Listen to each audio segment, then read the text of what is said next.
wípé ó fẹ́ jiyàn láyé yìí, ó fẹ́ jẹ́ nǹkan, ó fẹ́ débi gíga, ó fẹ́ yàtọ̀ láàrin àwọn ẹgbẹ́ rẹ̀, ibi táwọn parents ò dédé ó fẹ́ débẹ̀, o ò lè normal, o ò lè wà normal. Ẹni tó bá normal èdè kò í dé àwọn àyè yẹn, ẹni tó bá normal kò kí dé àwọn àyè yẹn. Orúkọ mi náà Adéọlá Mighty, ẹ follow mi, ẹ share ẹ jọ̀ọ́, ẹ̀yin náà ò ní ṣe lásán. Gbogbo ọwọ́ tẹ fi tẹ like tẹ fi comment yẹn ẹ ní fọwọ́ náà bọ̀ wọ́n sí. Ẹ bá mi share fídíò yẹn, ó ṣe kókó, ó ṣe kókó, ẹ bá mi share, ẹ̀yin náà ò ní ṣe wá lásán, ẹ má jẹ́ kí n share lásán, ẹ̀ ní ṣe lásán o. Tó fẹ́ débi gíga, o lè wà normal, o lè wà normal because àwọn parents ẹ̀ tó wò yẹn náà àwọn náà ti gbìyànjú, àwọn yòókù yẹn náà àwọn náà fẹ́ débẹ̀ tí wọn ò tí ì rí bẹ́ẹ̀ dé, ṣé o wá fẹ́ débẹ̀, o fẹ́ jù wọn lọ, o fẹ́ trespass, so that means pé ìwọ náà ò gbọ́dọ̀ normal. For example, àwọn tó ń wùlù reward ilé ayé entirely, àwọn tó ń wùlù the whole world entirely, àwọn the same set of people náà wọ́n wúlẹ̀ since the second world war, àwọn the same set of people náà wọ́n wúlẹ̀ bí àwọn America, France, àwọn tó ń wúlẹ̀ náà nìyẹn. Tẹ́ bá wá àwọn tó ń wúlù Nàìjíríà bí báyìí, ẹ máa rí pé àwọn the same set of people náà wọ́n wúlẹ̀ láti bàtà sí gbòmìnira, àwọn the same set of people náà wọ́n wúlẹ̀ Nàìjíríà to date. So o gbọ́dọ̀ wà normal, kò sí politician kan tó lè jáde pé òun rí normal bó ṣe kó òun rí lòun fi dé orí ipò yẹn. Abnormality láyé yìí gbàgbùgbàgùn lórí, ṣe rí àwọn orin ẹ̀kọ́ náà ìdájọ́ máa kọ́ mẹ́jẹ káàkiri máa dúdú ẹ̀ lásán.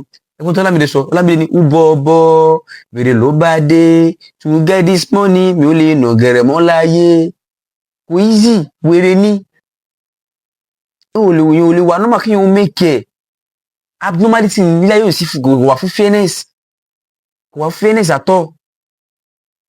Okay, sí ẹ wo pé tẹ́ bá lọ sí school, tẹ́ bá lọ sí tó bá wà ní primary school àbí secondary, àwọn tó máa gùdù yẹn fẹ́yìn tẹ́ bá lọ sí school, àwọn tó máa gba senior boy ni wọ́n máa gba first position ni, second position ni, máa wò irú wọn èrò opportunity, wọ́n máa gùdù gan wọn èrè opportunity. Ẹ máa fura sí, mi ò mọ̀ bóyá ọ̀dọ̀ mi nìkan ni o, bí mi nìkan ṣe fíw rẹ̀ ni o, bí mi ṣe máa fíw máa fi máa ń sọ̀rọ̀. Tí kò bá rí bẹ́ẹ̀ ẹ lè járọ̀ mi ní other comment section.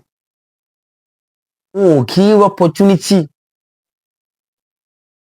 Ẹ máa rọ́lọ́kadà mi máa ní first class lòun, ẹni tó dẹ̀ ń gba last position tó ń rúpò class ẹ̀dẹ̀ máa rí òun ló máa jẹ́ nǹkan.